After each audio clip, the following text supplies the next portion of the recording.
So, what does a PhD in political science have to do with high fashion? Well, as it turns out, pretty much everything.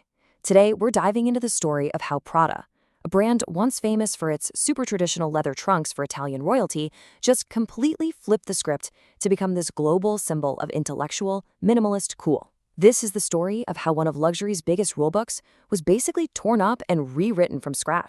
At the heart of the Prada story is one of the most incredible transformations in fashion history.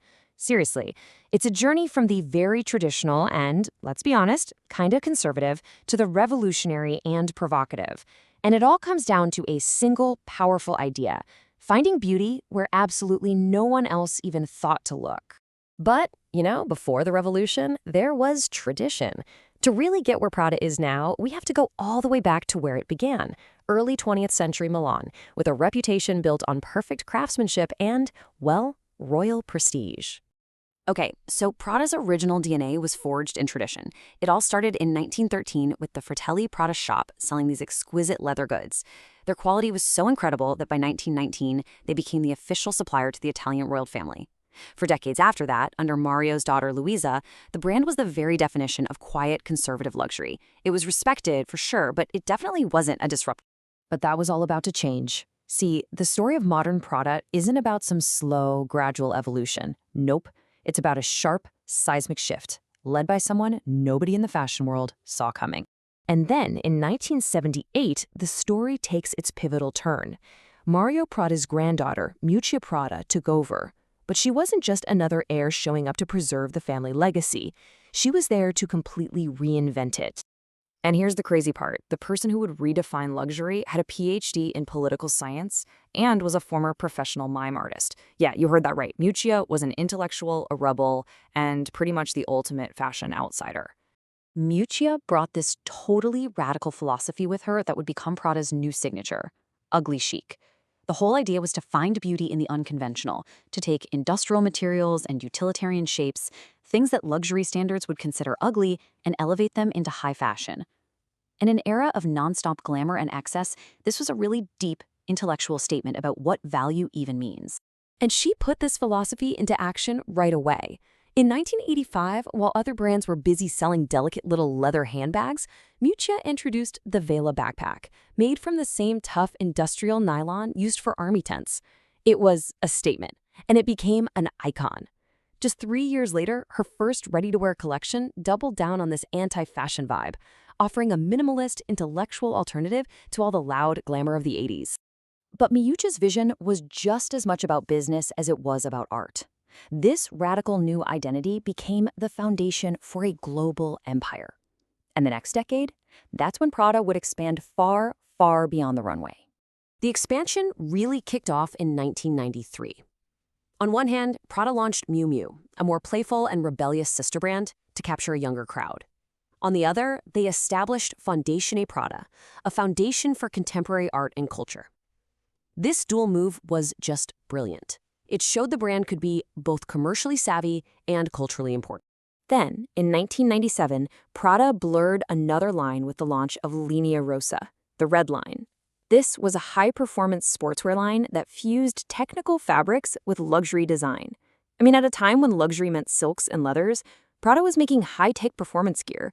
It was unheard of, and it totally cemented the brand's reputation for being forward-thinking and utilitarian cool. And the brand's ambition wasn't just limited to fashion. In 2000, Prada entered a completely new arena: competitive sailing.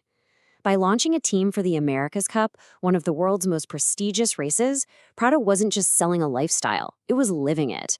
It completely solidified its connection with high performance and cutting-edge tech. Right around the turn of the millennium, Prada's growth strategy basically became this three-pronged attack. First, they acquired heritage brands like Church's Footwear. Then they expanded their reach through major partnerships in eyewear and fragrance. And finally, they completely redefined retail by opening these stunning architectural epicenters in New York, Tokyo, and LA, turning their stores into cultural destinations themselves. The final piece of the business puzzle fell into place in 2004. By listing on the Hong Kong Stock Exchange, Prada tapped right into the booming Asian luxury market. This was a super strategic move that provided a massive injection of cash, fueling the global expansion that made it the powerhouse we know today. But as the brand grew, its focus started to shift. In recent years, Prada has turned that revolutionary spirit inward, focusing on a new challenge. What does it mean to be a responsible luxury brand in the 21st century?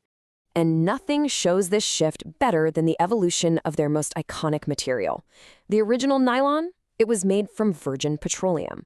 But in 2019, Prada launched Re-Nylon, a regenerated fiber made from recycled ocean plastics, fishing nets, and industrial waste. They literally took their signature material and made it circular. It's pretty amazing. This commitment to sustainability wasn't just some sudden marketing move either. It was a deliberate journey. It actually started way back in 2013, when they began publishing sustainability reports. Then it gained momentum with Re-Nylon in 2019 and was solidified by going fur-free and adopting new animal welfare standards. It's been a systematic evolution. And this conscience goes beyond just the materials. Through their Sea Beyond project with UNESCO, they're working to educate students all over the world about ocean conservation. And internally, diversity and inclusion have become central pillars of their corporate strategy. All of this really raises a huge question for the entire industry, one that Prada is actively trying to answer. In a business that's built on newness and desire, what does it truly mean to be sustainable and responsible? It's a tough one. So, when we look back at this incredible journey, from a tiny leather shop to a global cultural force, what's the big takeaway? Why does the Prada story matter so much? Well, the brand's success can really be understood through its unique blueprint. It all starts with visionary leadership, showing how one outsider's perspective can completely redefine an industry. Then it expands to cultural influence, proving a fashion brand can be a huge force in art and sport. It's built on a foundation of intelligent luxury, making substance way more aspirational than just flash. And finally, it's secured by a real commitment to responsible evolution, adapting its core values for a new, more conscious era. And that spirit of evolution is still pushing forward today. In a landmark move in 2020, the acclaimed designer Raf Simons joined Miuccia Prada as co-creative director. Now, this wasn't a succession. It was the start of a whole new chapter of creative conversation and collaboration at the very highest level. The revolution, it seems, is still ongoing.